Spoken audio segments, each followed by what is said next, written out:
நான் உங்கள் சிப்பிப்பாறை ஜோதிடர் சாதிராகம் ஜெயபாலாஜி. அவிட்ட நட்சத்திரத்தில் போய் பிறந்தவர்கள் திருச்செங்கோடு அர்த்தநாரீஸ்வரை வழிபாடு பண்ணும். சதய நட்சத்திரத்தில் போய் பிறந்தவர்கள் காஞ்சிபுரம் சித்திரகுப்தனை வழிபாடு பண்ணும். அப்போ அவிட்ட நட்சத்திரத்தில் போய் பிறந்தவர்களுடைய எனர்ஜி கோயில் திருச்செங்கோடு அர்த்தநாரீஸ்வரர்.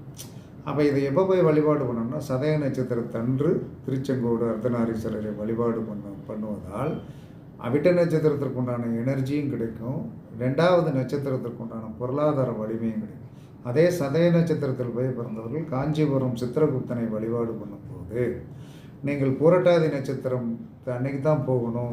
அப்போ சதய நட்சத்திரத்திற்கு உண்டான எனர்ஜியும் புரட்டாதி நட்சத்திரத்திற்கு உண்டான பொருளாதார வலிமையும் இந்த எனர்ஜி கோவிலால் கொடுக்க முடியும். இதை எப்பயுமே ஞாபகத்தில் வச்சுருங்க. காலையில் எந்திரிச்சவன் என்ன சொன்னார், அவிட்ட நட்சத்திரத்தில் போய் பிறந்தவர்கள் திருச்செங்கோடு அர்ச்சனாரீஸ்வரரை நினைக்கணும். சதய நட்சத்திரத்தில் போய் பிறந்தவர்கள் காஞ்சிபுரம் சித்திரகுப்தரை கண்டிப்பாக நினைக்கணும். நினைத்தால் அன்றைய நாள் நன்றாக இருக்கும், சிறப்பாக இருக்கும். வாழ்த்துக்கள்.